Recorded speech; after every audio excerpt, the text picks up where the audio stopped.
Dear students, Assalamu alaikum and welcome to the Unit 4 of your course Afghanistan History and Politics. Course code is 9197. I am Sadia Aziz, coordinator of this BS level course. Objectives of the unit: trace the political developments in Afghanistan from 1919 to 1973. Explain the significance of Amir Amanullah Khan's reforms and their consequences. Assess the policies of Nadir Shah and his attempts to gradual modernization. Examine the long reign of King Zahir Shah and the decade of democracy 1963 to 1973. Amir Amanullah and the drive for modernization 1919 to 1929. After Amir Habibullah Khan was assassinated in February 1919, his son Amanullah Khan came to power. Dear students, میں نے آپ کو بتایا تھا کہ امیر حبیب اللہ نے افغانستان میں modernisation کا ایک پروسیس شروع کیا تھا جو کہ ایک ٹریڈیشنل سوسائٹی میں اتنی جلدی امپلیمنٹ نہیں ہو سکتا تھا، جس کا نتیجہ انہیں ان کی جان کی شکل میں دینا پڑا اور انہیں اسیسینیٹ کر دیا گیا۔ ان کے بعد ان کے بیٹے امیر امان اللہ نے پاور سنبھالی۔ Dear students, he is known as a nationalist, moderniser and a reformer. ان کو نیشنلسٹ، ماڈرنائزر اینڈ ریفارمر اس لیے کہا جاتا ہے کہ انہوں نے افغانستان میں سب سے پہلا کانسٹیٹیوشن دیا۔ اس کے علاوہ انہوں نے جو ماڈرن ایجوکیشن تھی جس میں اس کی ابتدا کی، وہاں پہ جو تعلیم اس وقت دی جا رہی تھی وہ 3 زبانوں میں دی جا رہی تھی، جرمن، فرینچ اور انگلش۔ اس کے علاوہ جو ان کا سب سے زیادہ اہم کارنامہ تھا کہ انہوں نے اپنی افغانستانی جو خواتین تھیں ان کو MBBS کرنے کے لیے ٹرکی بھجوایا تھا۔ اور جو انہوں نے کانسٹیٹیوشن دیا تھا 1923 میں افغانستان کے اندر، سب سے پہلے انہوں نے جو کونسل آف منسٹرز تھی وہ فرسٹ ٹائم افغانستان میں انٹروڈیوس کروائیں، اور ان کے جو پہلے منسٹر تھے جن کا ذکر میں نے یونٹ نمبر 3 میں بھی کیا تھا، وہ تھے ترزی، جو کہ فادر آف افغان جرنلزم کہلاتے ہیں۔ ان کے دور کا جو سب سے اہم کارنامہ ہے وہ 3rd اینگلو افغان وار ہے جو کہ 1919 میں ہوئی تھی۔ Causes: Amir Aman Ullah declared jihad against the British in May 1919, taking advantage of anti-British sentiments in India. The Amritsar massacre, known as Jallianwala Bagh incident, fueled Afghan nationalism. اگر میں آپ کو 1919 کے حالات کے بارے میں بتاؤں تو بچوں اس وقت فرسٹ ورلڈ وار کا خاتمہ ہو چکا تھا، تحریک خلافت چل رہی تھی، اور سر سڈنی رولٹ ایک نیا ایکٹ دینے کے لیے انڈیا میں آئے تھے جس کے خلاف سکھوں نے امرتسر میں ایک پیسفل پروسیشن نکالا تھا، اور اس کے اوپر جنرل ڈائر نے بہت زیادہ گولہ باری کی تھی اور بہت زیادہ لوگ اس میں مارے گئے تھے، جس کو امرتسر میسیکر کے نام سے جانا جاتا ہے۔ ان تمام سینٹیمنٹس کا فائدہ اٹھاتے ہوئے امیر امان اللہ نے افغانستان میں ہوتے ہوئے برٹشرز کے خلاف ایک جہاد انیشیٹ کیا، یعنی ان کے خلاف جنگ شروع کی۔ یہ ایک بہت زیادہ چھوٹی جنگ تھی لیکن اس کا نتیجہ بہت اچھا نکلا۔ جنگ کے خاتمے کے اوپر ٹریٹی آف راولپنڈی سائن کی گئی جو کہ اگست 1919 میں سائن کی گئی، اور اس کا فائدہ یہ ہوا کہ Afghanistan gained full control over its foreign affairs, and this treaty mark the end of the British influence in Afghanistan. اس سے پہلے میں نے آپ کو پچھلے یونٹ میں بتایا تھا کہ برٹشرز یہاں پر کبھی کلوز بارڈر پالیسی انیشیٹ کرتے تھے اور کبھی فارورڈ پالیسی انیشیٹ کرتے تھے، اور فارورڈ پالیسی میں ہمیشہ یہ چاہتے تھے کہ افغانستان میں ان کی ایک سفیر مقرر کیا جائے، ایک ریزیڈنٹ مقرر کیا جائے جو ان کے مطابق ان کی فارن پالیسی کو مینیج کرے۔ اس جنگ کے نتیجے میں افغانستان جو ہے وہ اس چیز سے آزاد ہو گیا۔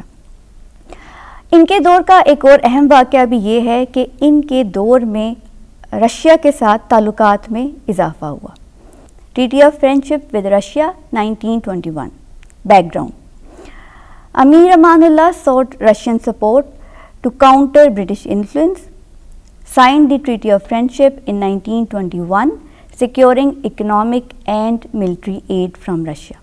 ڈیئر اسٹوڈنٹس، جو ٹریٹی آف فرینڈشپ سائن ہوئی، اب اس کے امپیکٹ کے بارے میں جانتے ہیں. اٹ اسٹرینتھنڈ افغانستان's position against British India. It also mark the beginning of Soviet influence in Afghanistan. یعنی ہم کہہ سکتے ہیں کہ رشین انفلوئنس امیر امان اللہ کے دور میں زیادہ بڑھ گیا تھا. Civil war and Tajik rule 1929. Amir Amanullah reforms faced opposition from religious and tribal leaders. اب اس کی وجہ کیا تھی؟ کیوں اپوزیشن فیس کرنی پڑی امان اللہ کو؟ اس کی وجہ یہ تھی کہ ایک ٹرائبل سوسائٹی میں خواتین کی آزادی کو زیادہ پسند نہیں کیا جاتا، جبکہ امان اللہ ایک ریفارمسٹ تھے اور ماڈرنسٹ تھے. انہوں نے یورپ ٹور کیا 1928 میں، اور وہ اپنے ساتھ اپنی وائف کو بھی لے کے گئے جن کا نام سریا تھا. اور وہاں پر جو ان کا اٹائر تھا، یعنی جو ان کی ڈریسنگ تھی، وہ یورپین طرز کی تھی. انہوں نے جو یورپین حکمران تھے ان کے ساتھ ہاتھ بھی ملایا اور ان کی تصاویر بھی شائع ہوئیں، جس کو جو آبادی تھی، مقامی آبادی، جو ایک ٹریڈیشنلسٹ آبادی تھی، اس نے سخت ناپسند کیا. اور جو دوسرا رول امان اللہ نے کہا کہ جب آپ اپنے جاب پہ جاتے ہیں، آپ اپنی داڑھیوں کو شیو کروا دیں، آپ یورپین ڈریسز پہنیں. تو یہ ایک دم سے جو ماڈرنائزیشن کی ڈرائیو امان اللہ نے شروع کی تھی، وہ ڈائجسٹیبل نہیں تھی ایک ٹریڈیشنلسٹ سوسائٹی کے لیے. اس لیے ان کے خلاف ایک اپرائزنگ ہوئی. اور وہ اپرائزنگ کس نے کی؟ وہ اپرائزنگ شروع کرنے والے تھے ایک تاجک جن کا نام حبیب اللہ تھا، but he was known as Bacha Saqao, جس کا مطلب ہے son of a water carrier. He seized power in January 1929 leading to a brief period of Tajik rule. لیکن آپ کو میں نے ہر یونٹ میں یہ بتایا ہے کہ افغانستان میں جو میجورٹی ہے وہ پشتونز کی ہے، اور وہ نان پشتونز کے رول کو پسند نہیں کرتے. اس لیے ان کا جو سول وار کا ایک چھوٹا پیریڈ تھا وہ کیاس اور انارکی کا تھا. اس کا نتیجہ کیا نکلا کہ نادر شاہ اور محمدن Durrani belongs to Mohammedan Durrani dynasty. He overthrew Bachai Sakao in October 1929 and restored the monarchy. Muhammad Nadir Shah 1929 to 1933. Nadir Khan from the Royal Barakzai family restored relative order. He adopted a more cautious and gradual approach to reform compared to Amanullah. He strengthened the monarchy, army and relations with the tribes. وہ یہ سمجھتے تھے کہ جس طرح سے امان اللہ کو opposition کا سامنا کرنا پڑا، ان کی جو ماڈرنسٹ ڈرائیو تھی اس کو مقامی لوگوں نے ناپسند کیا. تو وہ اپنی جب انہوں نے حکومت بنائی تو انہوں نے تمام چیزوں کو مد نظر رکھا اور ایک گریجول طریقے سے ماڈرنائزیشن کی پالیسیز کو اپنایا. He introduced a new constitution in 1931 with a bicameral parliament, but monarchy retained supreme power. He assassinated in 1933 by a student Abdul Khalik. بچوں چونکہ ان کا جو مزاج تھا وہ تھوڑا ڈکٹیٹوریل تھا، اس کی وجہ سے جو ان کی پالیسیز تھیں وہ سخت گیر تھیں. تو یہ جو عبد الخالق تھے ان کا تعلق ہزارہ کمیونٹیز سے تھا، اور ان کے انکل کو جو ہیں نادر خان، انہوں نے قتل کروایا تھا، جس کی وجہ سے انہوں نے ریٹیلیشن میں he was 19 year old student of Kabul university, انہوں نے ان کو اسیسینیٹ کر دیا. اس طرح سے 1933 میں ان کی حکومت کا خاتمہ ہوا، اور ان کے بعد کنگ ظاہر شاہ نے حکومت سنبھالی جو کہ بیٹے تھے نادر شاہ کے. King Zahir Shah and constitutionalism 1933 to 1973. Dear students, Zahir Shah ascended the throne in 1933 at the age of 19. His reign lasted 40 years, the longest period in modern Afghan history. He ruled with the assistance of his uncles Sardar Hashim Khan and Sardar Khan Mahmud Khan. کیونکہ ان کا period بہت زیادہ لمبا ہے تو for your convenience I have divided it into 3 decades. پہلا جو decade ہے وہ 1930 سے 1940 تک کا ہے، جس میں جو امپورٹنٹ ایونٹ ہے وہ ورلڈ وار سیکنڈ کا ہے. وہ شروع ہو چکی تھی. میں نے آپ کو پہلے بھی بتایا تھا کہ ورلڈ وار 1 میں افغانستان نے نیوٹرل سٹانس اپنایا تھا. اسی طرح ورلڈ وار سیکنڈ میں بھی they adapted a neutral stance. اب اس کا فائدہ کیا ہوا؟ It balanced foreign relations with the Soviet Union, Britain and later the United States of America. اس پیریڈ سے پہلے گریٹ گیم کا دور تھا جس میں جو سپر پاور تھی وہ USSR تھے اور گریٹ برٹن تھے. لیکن سیکنڈ ورلڈ وار کے بعد اس پیریڈ میں جو یونائٹڈ اسٹیٹس آف امریکہ اور سوویت یونین وہ سپر پاور کے طور پر ابھرے اور ایک نیا دور شروع ہوا جسے ہم کولڈ وار پالیٹکس کے نام سے جانتے ہیں. تو اس دور میں افغانستان نے کوشش کی کہ وہ نیوٹرل سٹانس اپنائے.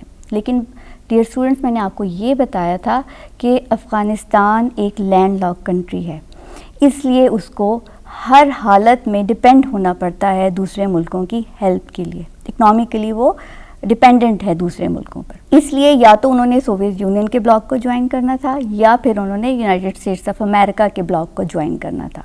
یا اب ہم آگے پڑھیں گے کہ انہوں نے کس بلاک کو جوائن کیا. ان کے دور میں اس پیریڈ میں یعنی 1930 سے 1940 کے پیریڈ میں ٹریٹی آف سعد آباد بھی سائن کی گئی، جو کہ ایک پہلی ٹریٹی تھی، انٹرنیشنل ٹریٹی اور ریجنل ٹریٹی جو افغانستان نے ان کے دور میں سائن کی تھی. سعد آباد ٹریٹی میں جو ملک شامل تھے وہ ریجنل پاورز تھیں، جن میں ایران، عراق، ترکی اور افغانستان شامل تھے. اس میں انہوں نے یہ کہا تھا کہ ہم ایک دوسرے کے انٹرنل معاملات میں دخل اندازی نہیں کریں گے، اور اگر کوئی ایگریشن کرے گا دوسرا ملک جو ممبر نہیں ہوگا اس ٹریٹی کا، اس کے خلاف یہ سارے ملک مل کر جنگ کریں گے. ان کے دور میں جو ماڈرنائزیشن تھی وہ کنٹینیوڈ رہی، لیکن but at a very slower pace to avoid backlash. انہوں نے بھی وہ ماڈرنائزیشن ڈرائیو کو بہت ہی گریجول طریقے سے اپنانے کی کوشش کی تاکہ کسی قسم کی اپوزیشن کا سامنا نہ کرنا پڑے. اب آتے ہیں دوسرے دور کی طرف جو کہ 1950 سے 1960 میں تک پھیلا ہوا ہے. 1950s کا جو پیریڈ ہے، یہاں پر کنگ ظاہر نے اپنے انکل سے جان چھڑا لی تھی، اور اس کے بعد انہوں نے جو پرائم منسٹرشپ ہے وہ اپنے فرسٹ کزن اور بردر ان لا جو تھے محمد داؤد خان، ان کے حوالے کر دی تھی، جو کہ پرائم منسٹر رہے 1953 سے 1963 تک. He was also an advocated of modernisation, education and closer ties with the Soviet Union. یعنی سردار محمد داؤد خان نے یہ طے کر دیا تھا کہ وہ سوویت یونین کے بلاک کو جوائن کریں گے. فارملی جوائن نہیں کیا تھا، لیکن ان کو کیونکہ وہ زیادہ قریب تھے ٹیریٹوریلی، جیوگرافیکلی سوویت یونین کے قریب تھے، تو اس لیے جو ہیلپ ان کو، جو اکنامک اسسٹنس، جو ملٹریلی اسسٹنس ان کو سوویت یونین سے ملی، وہ ان کو یونائٹڈ اسٹیٹس آف امریکہ سے نہیں ملی. اس لیے انہوں نے اس بلاک میں رہنا پسند کیا. He was the main protagonist of Pashtunistan issue against Pakistan, which causing the strained relationship between the two countries.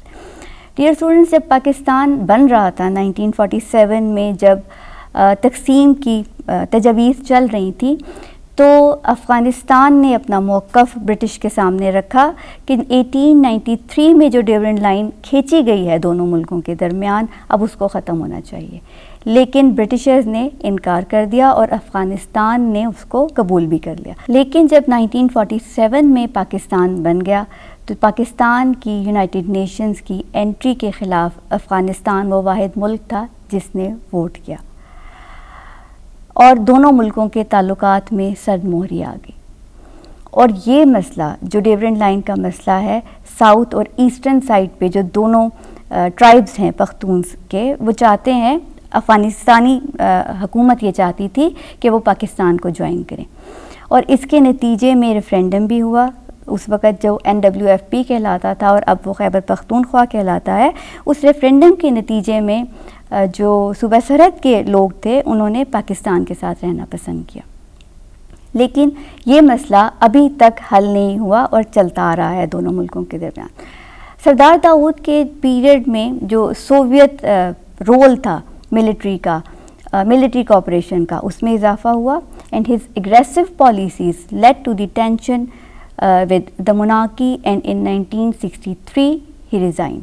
یعنی کنگ ظاہر شاہ نے زیادہ پسند نہیں کیا کہ وہ ان کا ٹلٹ رشیا کی طرف ہو، اس لیے دونوں کے درمیان اختلافات ہوئے اور ان کو اس نتیجے میں ریزائن کرنا پڑا. King Zahir Shah and constitutionalism.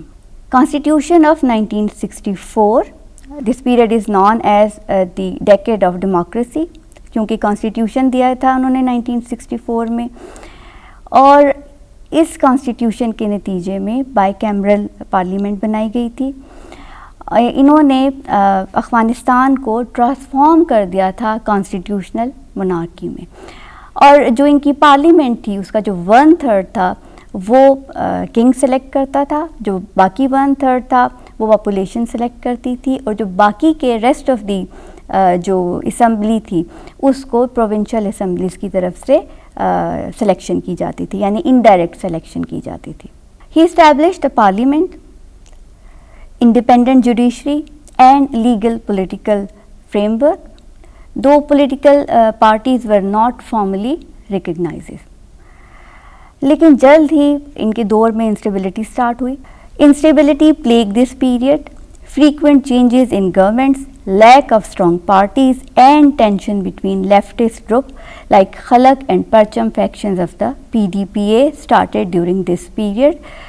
ان کے دور میں پولیٹیکل پارٹیز کو فارملی تو ریکگنائز نہیں کیا گیا تھا, لیکن People's Democratic Party of Afghanistan بن چکی تھی, جس کے اندر 2 فیکشنز تھے. ایک خلق فیکشن تھا, یعنی خلق کا مطلب ہے میسز لوگ, اور جو پرچم تھا اس کا مطلب ہے بینر. خلق فیکشن کے جو بانی تھے وہ نور محمد ترکئی تھے اور حفیظ اللہ امین تھے, جبکہ جو پرچم فیکشنز تھا اس کے جو بانی تھے وہ ببرک کارمل تھے. ان پارٹیز نے ظاہر شاہ کی حکومت کو زیادہ چلنے نہیں دیا اور ٹینشن بڑھنا شروع ہو گئی. 1970s growing tension. Afghanistan faced economic difficulties, corruption and droughts in early 1970s. کیونکہ افغانستان میں بارش کم ہوتی ہے تو اکنامک ڈیفیکلٹیز تو وہاں پہ پہلے بھی تھیں, تو جو قحط سالی اسٹارٹ ہوئی اس سے مزید پرابلمز میں اضافہ ہوا. Political polarization increased between the left, communist and Islamist. Many exiled later to Pakistan. تو یہ جو پولیٹیکل پولرائزیشن تھی پرچم اور خلق کی وجہ سے اس میں اضافہ ہوا, جس کا نتیجہ یہ ہوا کہ ظاہر شاہ though respected as a symbol of stability was criticized for lack of decisive leadership, اور ان کی حکومت کا خاتمہ ہوا. اب ان کی حکومت کا خاتمہ کس نے کیا؟ ان کی حکومت کا خاتمہ سردار داؤد جو ان کے کزن تھے انہوں نے کیا, جس کو کو آف 1973 یا سور ریولوشن بھی کہا جاتا ہے. سور کا مطلب ہے کیونکہ یہ اپریل کے مہینے میں ہوا تھا, جس نے مونارکی کو خاتمہ کیا, یعنی بادشاہت کا خاتمہ کیا.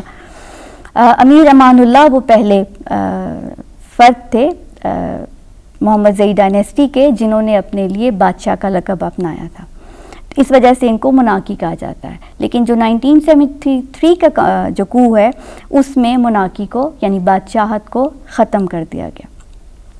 In July 1973, while Zahir Shah was abroad in Italy for medical treatment, his cousin and former Prime Minister Mohammad Daoud Khan staged a coup.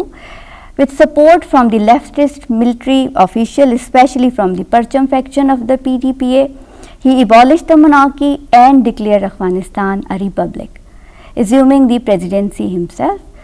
This ended the rule of the Durrani monarchy, which started in 1747 and ended in 1973. Summary of the Unit 4, Key Takeaways. Amir Amanullah moderated Afghanistan but faced opposition leading to his downfall. The Third Anglo-Afghan War secured Afghanistan's independence. The Pashtunistan issue and Cold War dynamics shaped Afghanistan's foreign policy. Dear students, next class میں ملیں گے unit number 5 میں. تب تک مجھے اجازت دیجیے. اللہ حافظ.